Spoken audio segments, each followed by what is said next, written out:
बेटा नौवीं फेल। अच्छा। Bharat jail bail jail bail. तो जनता समझ चुकी है इनका खेल, चुनाव में देगी पूरी तरह से फेल। नमस्कार दोस्तों, मैं हूं राजेश और एक बार फिर से हम आज आए हैं जनता के बीच में। हम आज ऐसे जगह पे मौजूद है जहां से जो है ना इलेक्शन से पहले सरकार डिसाइड हो जाती है। तो आज हम जनता की राय फिर से जानेंगे बिहार इलेक्शन को लेकर के और नेपाल में अभी जो इंसिडेंट हुए उसको लेकर के। आइए हम जनता के बीच में चलते और हम जानने की जमीनी हकीकत कोशिश करते हैं। नमस्कार जी। जी पूछिए, क्या पूछिए। जी जी।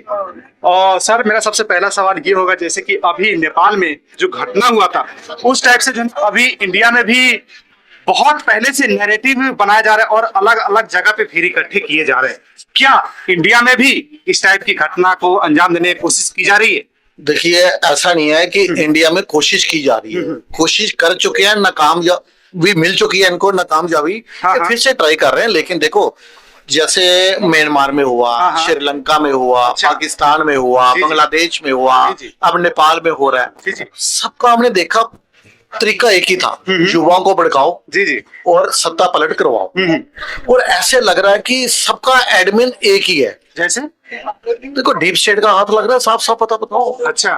देखो, जो चाइना के, जो अभी नेपाल के अंदर हुआ है, देखो वहां पे जो हत्याएं हुई उनको मैं जायज नहीं ठहराता, क्योंकि वो भी हमारे हिंदू भाई थे। लेकिन वहां की जो गवर्नमेंट थी ना, जो मिस्टर ओपी थे, ये पूरी तरह से चाइना की गोद में बैठ चुके थे। अच्छा। देखो, केपी ओली का क्या है आपको पता है, आपने उन्होंने एक दफा ये कहा था कि Indian virus is more dangerous than Chinese corona virus, उन्होंने कहा था। अच्छा अच्छा। और उन्होंने ये भी एक दफा स्टेटमेंट दी थी, केपी ओली ने, शी जिनपिंग को खुश करने के लिए।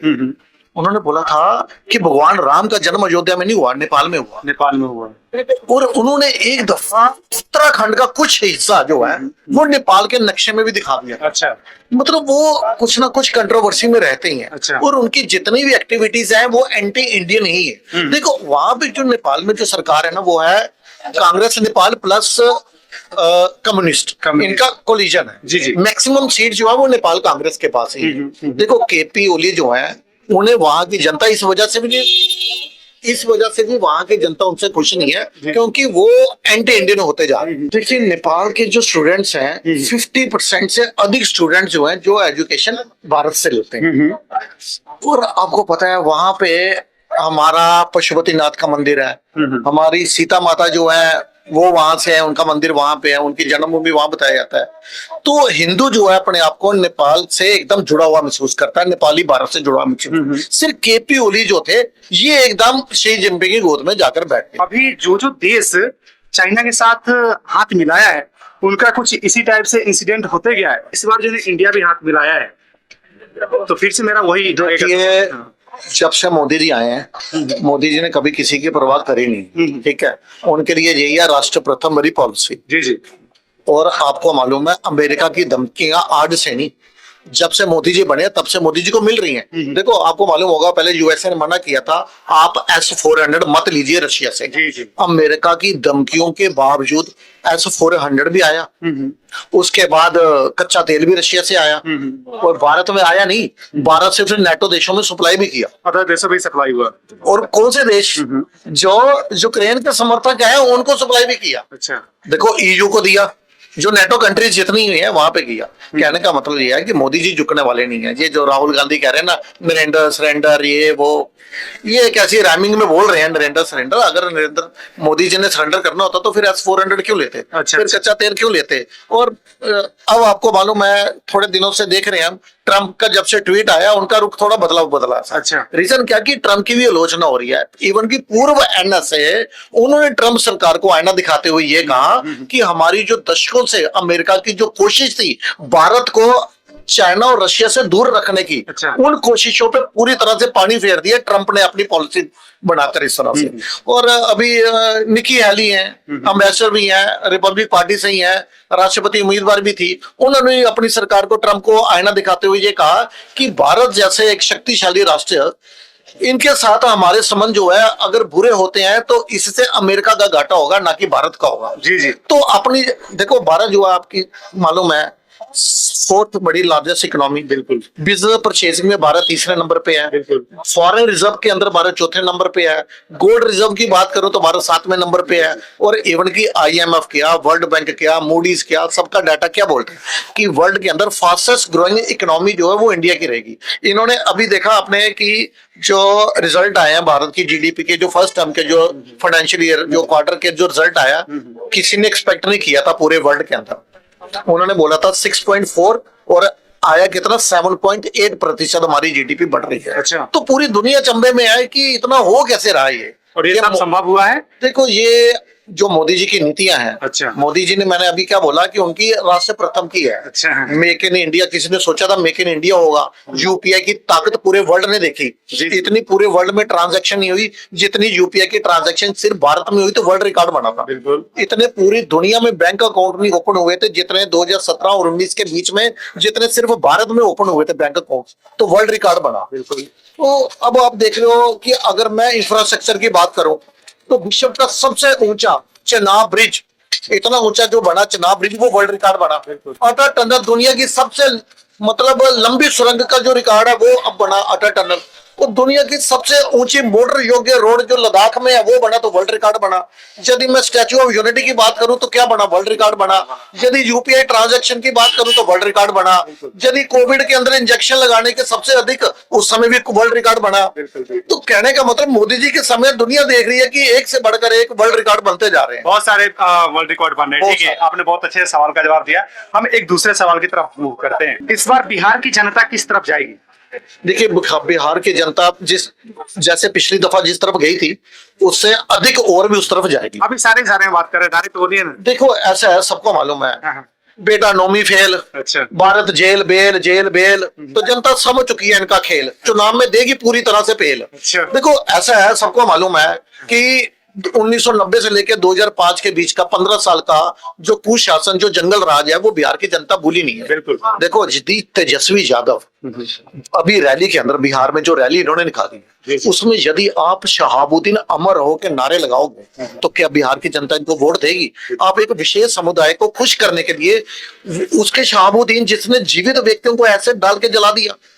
चंपा का जो मामला है, सुरेन जो आईएएस ऑफिसर की वाइफ है, 2 साल तक रेप होता रहा उसका, वो जनता भूली है। और जब लालू जी की बेटियों की शादी होती थी किस तरह से गाड़ियों के शोरूम लूटे जाते थे, ज्वेलर्स के शोरूम लूटे जाते थे, तो जनता भूली थोड़ी ना उस राज को।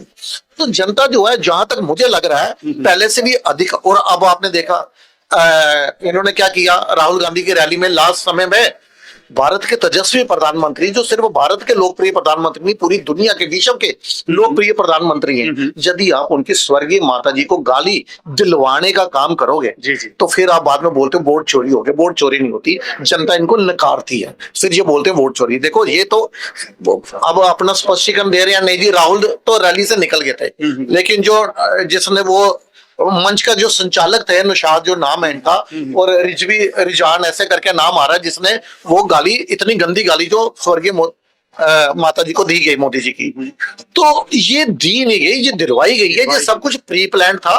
उन्होंने बोला था मैं निकलूंगा तो उसके बाद आपने जितनी गाली निकालना निकाल। अच्छा, और ये गाली जो निकाली गई है ये राहुल गांधी और राजमाता को खुश करने के लिए ही निकाली गई है। अच्छा, राजमाता मतलब डायरेक्ट शहजादा और राजमाता सबको मालूम है कौन है, कौन शहजादा कौन राजमाता, ये उनको खुश करने के लिए ही ये उनके काडर के द्वारा ये गाली गलोची ऐसी की जाती। देखो सबसे पहले मोदी जी को गाली निकालने का काम किया था श्रीमती सोनिया गांधी जी ने 2016 में, जब उनको मौत का सौदागर बोला था, जब वो थे सीएम, गुजरात के मुख्यमंत्री थे। उसके बाद 2019 के अंदर बीके प्रसाद जो है उन्होंने इनको गंदी नाली का कीड़ा कहा था। अच्छा। जब ये कहते 2016 की बात कर रहा हूं मैं, हाँ प्रधानमंत्री थे, उसी के आसपास था ना? प्रधानमंत्री थे, 2014 के बाद की बात कर रहा हूं। तो कहने का मतलब जब आप देश के तेजस्वी प्रधानमंत्री को इतने बड़े शीर्ष पदों पर बैठे हुए नेता, मतलब क्या मैं इनकी बात करूं, खड़गे साहब की बात करूं, खड़गे साहब कह रहे थे रावण है,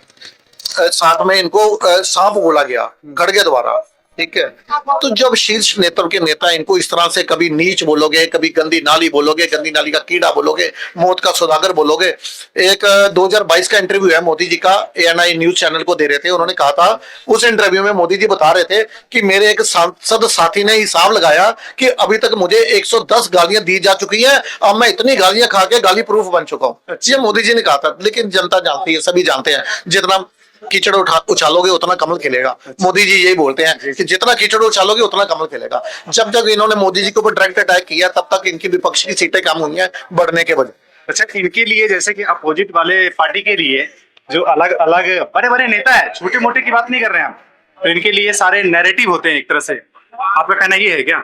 देखो, जो कांग्रेस के बड़े नेता थे, जो चाटुकरी कर करके थक गए और उनके जमीर ने आवाज दी नहीं इससे ज्यादा नहीं कर सकते, वो तो पार्टी छोड़ के निकल गए। अच्छा। और अभी कुछ निकलने की कगार पर हैं। क्या शशि थरूर, क्या वो शर्मा जी जो है इनके, मनीष, तो आनंद शर्मा, चाहे मैं आनंद शर्मा जी की बात करूं, चाहे मनीष जी हैं इनके जो इतने अच्छे प्रवक्ता थे, चाहे शशि थरूर जी का जिनका मैंने जिक्र किया, भी इतने बड़े बड़े नेता भी कांग्रेस से अब अपने आप को दूर कर रहे हैं। ये किसके कारण? ये सब हो रहा है राहुल को आगे बढ़ाने के चक्कर में। वो आगे बढ़ नहीं रहा, उसको कोई बहु नहीं दे रहा। सोनिया को इनको बहुमत कहां से मिल जाएगा? अच्छा। अब जिसको बहु नहीं मिल रही उसको बहुमत कहां देगा? देखो, ऐसा है कि राहुल गांधी जी जितना डायरेक्ट प्रहार करेंगे उतने ही इनके वोट कम होते जा रहे हैं। अच्छा। ये पिछली बार तो जरूर इनको कुछ चंद वोट मिल गए खटाखट बोल के, वो इनकी स्कीम में लोग बातों में आ गए थे। जब इन्होंने फॉर्म भरवाए जनता से और बोला कि हमारी सरकार बनेगी तो खटाखट 8500 रुपए आएंगे, तो जनता कहीं ना कहीं इनके तथाकथित फ्री के लालच में आ गई थी। अच्छा, लेकिन सर बीच में मैं आपको इंटरप्ट कर रहा हूँ, कुछ ये 8500 आए कि नहीं आए, थोड़ा सा बता दें। देखो, उसके बाद सबने देखा कि उनसे फॉर्म भरवाए गए थे। उन्होंने बोला था जिस दिन चुनाव का रिजल्ट आएगा उसके बाद आप अपने हमारे ऑफिस में आ जाना। ये नहीं बोला था कि जीतने के बाद देंगे, ये बोला था बस चुनाव का रिजल्ट आएगा उसके बाद आ जाना। तो जनता लाइनों में लगी थी इनके ऑफिस के बाहर, और आप लोग मीडिया भी उस समय सारा कवर कर रही थी कि किस तरह से कैसे छलावा, इतना बड़ा झूठ बोला गया चंद वोट लेने के लिए। लेकिन अब कांट की हांडी बार बार नहीं चढ़ती, अब जनता इनको पहचान चुकी है। अब इनका हशर इस चुनाव में बिहार के पिछली बार से भी बदतर होने वाला। अच्छा, तो जैसे कि आप लोगों ने देखा कि आज के युवा किस टाइप से अपने देश को आगे लेकर के जाना चाहते हैं, और जो पार्टियां हैं जो भटकाने की कोशिश करती हैं उनसे बिल्कुल भटकने वाले आज की जनता नहीं है।